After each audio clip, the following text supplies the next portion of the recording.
नमस्कार। जय हिंद, जय महाराष्ट्र। मैं डॉक्टर विलास जगदाळे, एमडी होम्योपैथ, औरंगाबाद, महाराष्ट्र से आज तीसरी लहर, चौथी लहर, अल्फा, बीटा, डेटा, गामा सब आएगा। जब तक आप उसका विरोध नहीं करोगे सब कुछ आएगा। आप विरोध करोगे तो कुछ नहीं आएगा। अगर आपको लगता है कि आएगा नहीं आएगा, वो राह देखते हो, इसी तरह से घर में बैठे रहोगे तो अगले वेरिएंट्स आते रहेंगे, ये सब चीज़ें होती रहेगी और कोई भी आपके लिए बचाने के लिए इन पॉलिटिकल लीडर्स को कुछ भी नहीं पता है। एमएलएज एमपीज को कुछ नहीं पता है। इसलिए तो मैंने कहा 2024 में मैं न्यू वर्ल्ड ऑर्डर में नहीं लगने दूंगा। इस मुद्दे पे मैं 2024 के मेंबर ऑफ पार्लियामेंट का चुनाव में लड़ूंगा, जिसमें हमको तो इस पे CIA, अमेरिकन गवर्नमेंट का जो CIA है, उसने 1977 में एक रिपोर्ट दिया था कि चूहों पे हफ्ते में एक बार 15 मिनट के लिए वो मिलीमीटर फ्रीक्वेंसी जो है इलेक्ट्रोमैग्नेटिक फील्ड की वो छोड़ी जाए हफ्ते में एक बार। और ऐसे 6 हफ्ते किया तो 7वें हफ्ते में उन चूहों में कैंसर डेवलप हो गए थे। 15 मिनट के लिए, हफ्ते में एक बार 15 मिनट के लिए, और हर हफ्ते सिर्फ 6 हफ्ते किए। 7वें हफ्ते में उन चूहों में सिर्फ इलेक्ट्रोमैग्नेटिक फील्ड से कैंसर डेवलप हुए थे। ये CIA का रिपोर्ट है, आप गूगल सर्च कर लीजिए। मैं फिर से बोलता हूँ, CIA report on electromagnetic field 1977, देख लीजिए। आपको सारे, मैंने पिछले बार में आपको ये गवर्नमेंट ऑफ इंडियन गवर्नमेंट का इंटर कमेटी रिपोर्ट दिखाया था इलेक्ट्रोमैग्नेटिक फील्ड का, वो भी आप सर्च कर सकते हैं।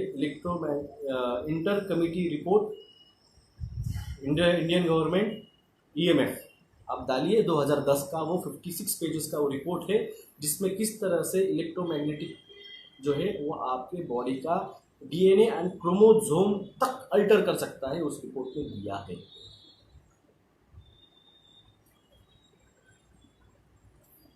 तो इस बारे में जी मैंने बोला है 500 गुना। मैंने सरकार को 2018 में लिखा था, तो भारत सरकार ने भारत की जनगणना 10 साल से निकाल के 2 साल पे की और कैंसर के 400 मेडिसिन को 75% डिस्काउंट में लाया था। 2018 में मैंने आपको इसको दिखाई थी। तो ये सब है, जागिए, जगाइए। जो जागेगा वही बचेगा। सब कुछ बहुत फास्ट हो रहा है क्योंकि कोई विरोध नहीं कर रहा है। भारत में कोई विरोध नहीं कर रहा। आपने देखा विंबलडन हुआ कल खत्म, विंबलडन में पूरा स्टेडियम खचाखच भरा हुआ था, वहाँ पे कोई सोशल डिस्टेंसिंग नहीं थी, ना मास्क था। डोनाल्ड ट्रंप रैली कर रहे हैं अमेरिका में, कोई सोशल डिस्टेंसिंग नहीं है, कोई मास्क नहीं है। आप समझ नहीं रहे हो। न्यू वर्ल्ड ऑर्डर भारत के लिए है।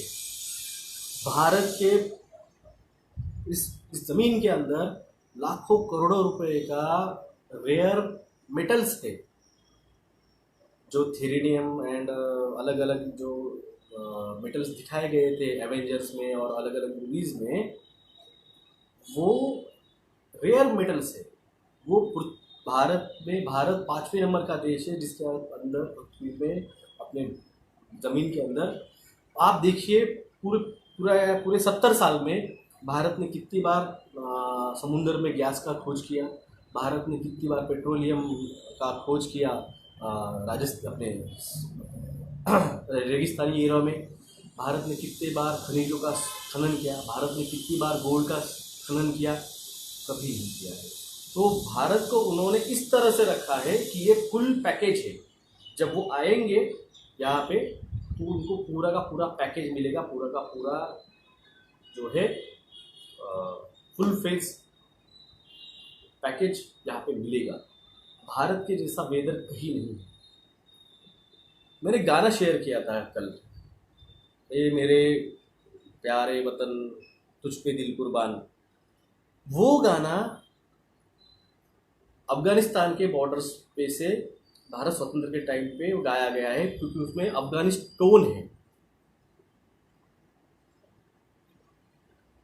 और एक गाना है मैंने उसका जो बलूचिस्तान का जो वर्जन है उस म्यूजिक का इंस्ट्रूमेंट का वो बजाया है केसरी मूवी का।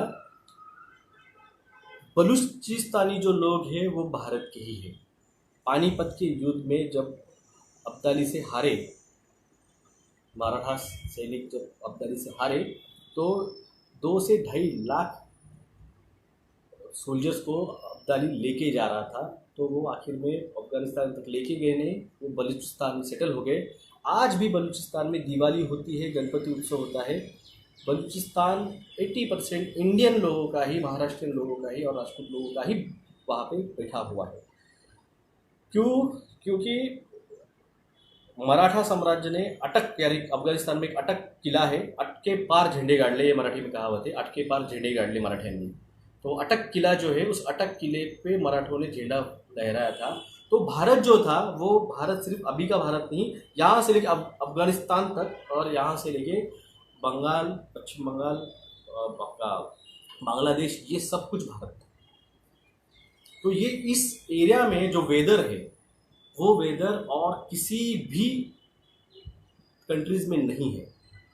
3 वेदर किसी भी कंट्रीज में नहीं मिलती है, इन 3 देशों को छोड़ के। अभी वो 3 हो गए, पहले एक ही था अखंड भारत। तो वो कहीं नहीं मिलेगा आपको। 3 सीजन बुवाई के जो रहते हैं, कुछ किसान 2 टाइम भी बुवाई करते, कुछ किसान 3 बार फसल निकालते हैं, वो आपको भारत के सिवा और कहीं नहीं मिलेगा। तो इनका टारगेट भारत की ज़मीन में गड़ा हुआ सोना, गैस, पेट्रोलियम, आपका खनिज, ये इनको ये ज़मीन चाहिए जो उपजाऊ है, इनको ये वेदर चाहिए और इतना बड़ा लैंडस्केप जिसमें समुद्र है, जिसमें पहाड़ है, जिसमें कम से कम 200 नदियाँ पूरे भारत को पानी सींचती है पूरे भारत भर में। तो ऐसा कंट्री उनको और कहीं नहीं मिलेगी। तो इसलिए एजेंडा है न्यू वर्ल्ड ऑर्डर, एजेंडा है कंट्रोल ऑन इंडिया। इस पे इसलिए कह रहा हूँ, ये बहुत बड़ा मुद्दा है, इसको चुनाव में लाइए। न्यू वर्ल्ड ऑर्डर हमें नहीं चाहिए। 2024 पे इस मुद्दों पे चुनाव लड़ने के लिए आज से तैयारी कीजिए आप लोग, वरना कोई कुछ खरा नहीं है। तो देखिए, देखते हैं, तो जागेगा वही बचेगा। नमस्कार।